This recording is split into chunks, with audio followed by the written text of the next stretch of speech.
How do we measure success of a certain asset class or stock or bond or anything that you can invest in?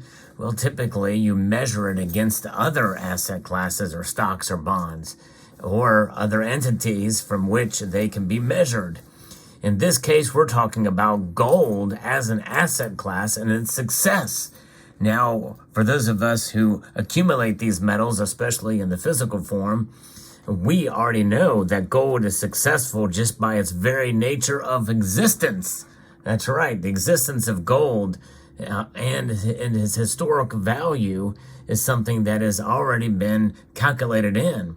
This is why for many of us, when we accumulate this metal, in a sense, price is only the prohibiting factor as whether we can make a purchase or not at any given point in time. But in the long run, we know that its value is what's most important. But in this video, we're going to talk about it, about its success based off of the markets, and that depending on what the Fed and other entities drive it to that level. Let's talk about it as we explore.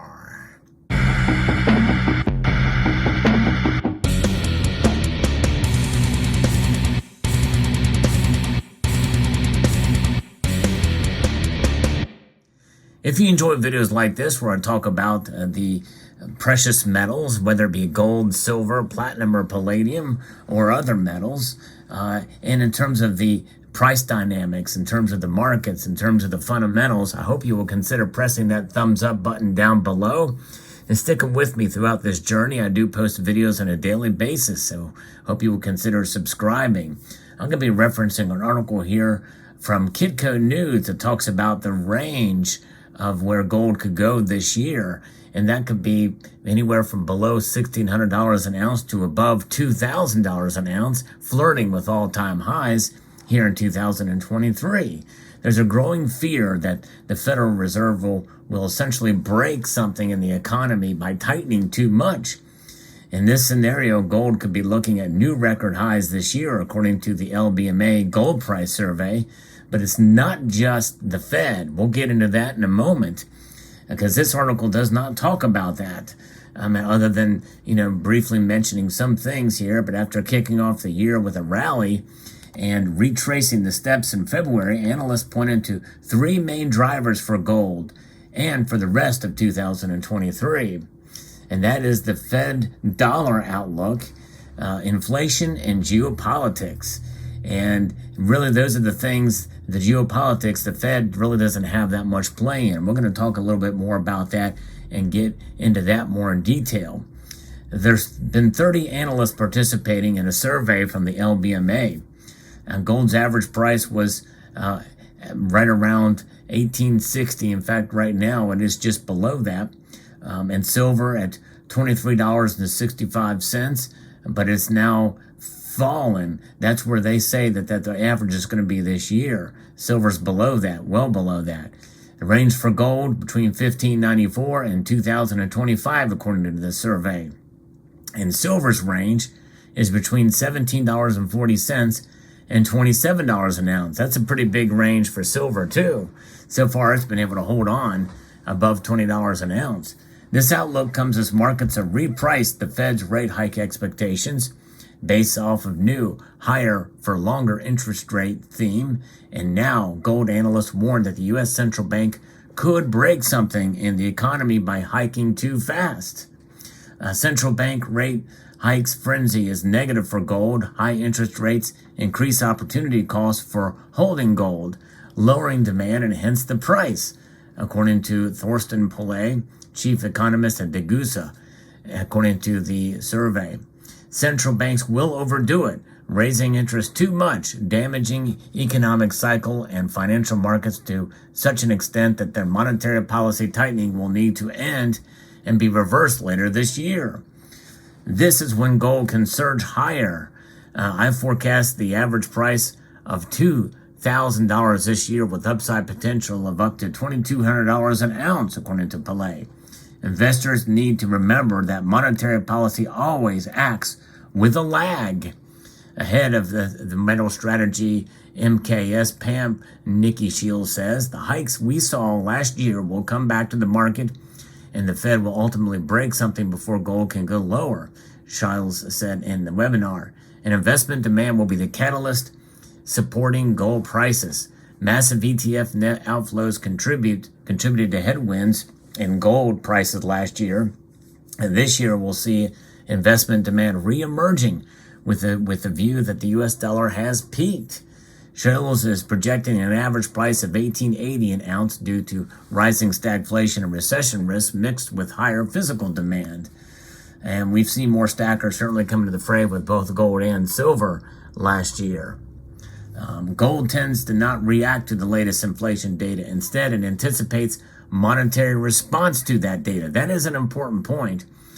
This often explains why gold drops when you get higher inflation. In other words, those numbers come out and gold tends to drop because they're anticipating the response to it by the Fed.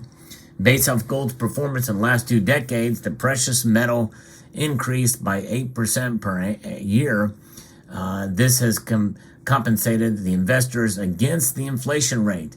In the last 2 years, gold hasn't shown a close relationship to consumer prices, but this will be temporary.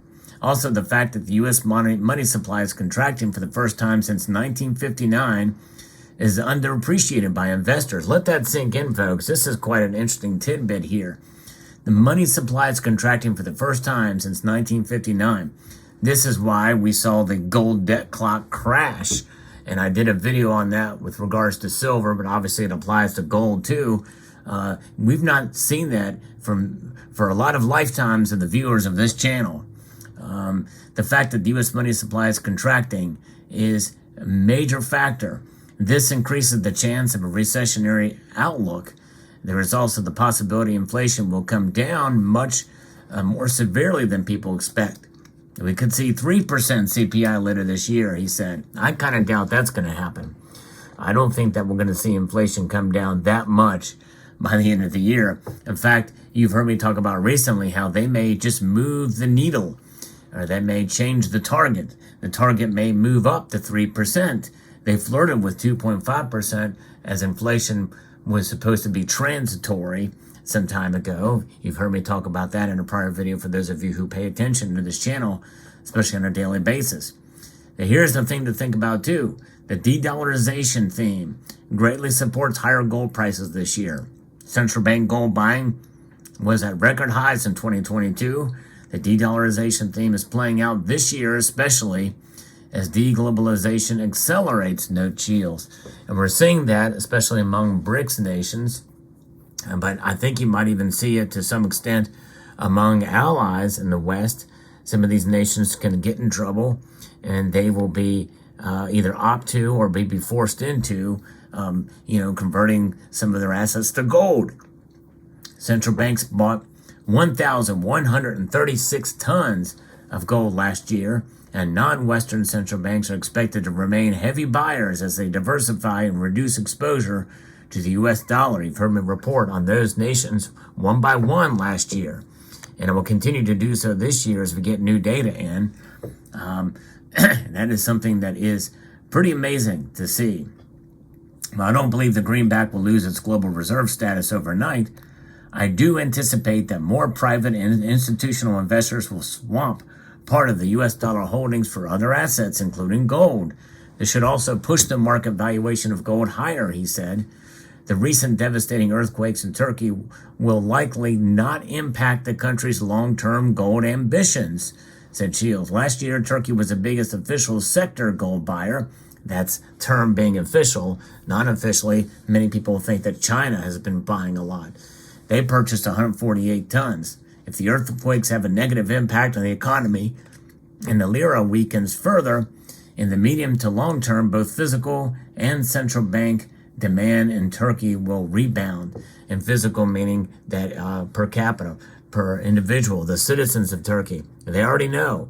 You've heard me do stories about how the Turkish citizens have been buying gold, storing it under their mattress and the like. But here's what this article is not talking about in any great depth. The geopolitics in terms of the de-dollarization is, yes, that's one factor.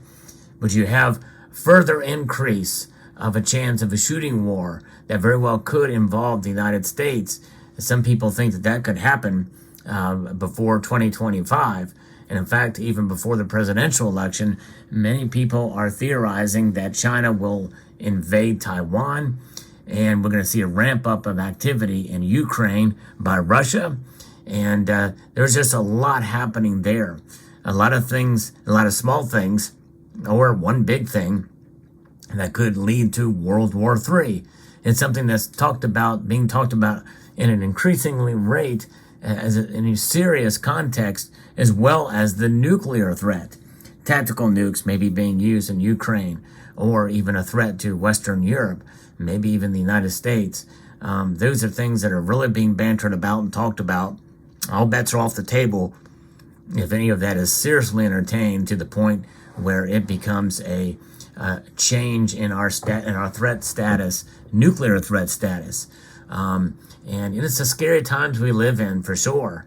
I hope that reason will prevail in all counts, but I tell you what, there's not reasonable actors really on both sides, or on all sides of this case, to many degrees.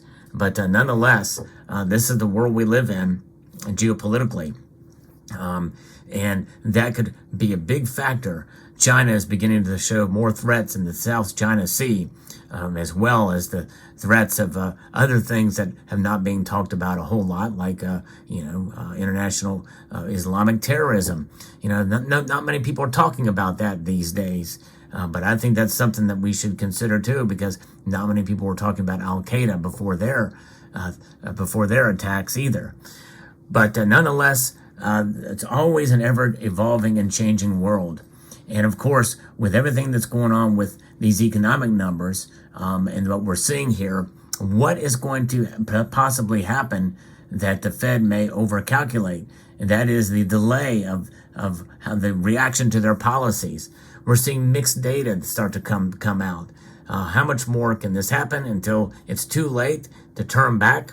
Then they will shift to turn back what they've done, that is, and then they will shift into a pivot and start to work the other way.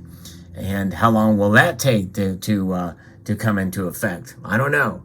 But in that scenario, we could see gold literally immediately shoot up to record highs again, which we're not too terribly far off from that right now.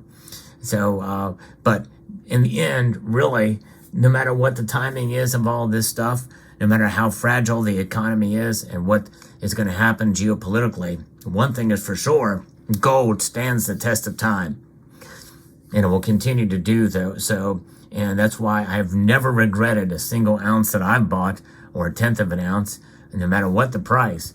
Because in the end, I know that it's going to preserve my wealth and act as an insurance policy in the case of economic hardship, either way, whether it is personally or in terms of our fiscal and financial order as a country. Let me know what your thoughts are on this video. Hope you found it insightful, educational, and informative. I'd like to extend a multitude of gratitude to you all for taking the time to watch, and to encourage you to please rate, share, comment, and subscribe.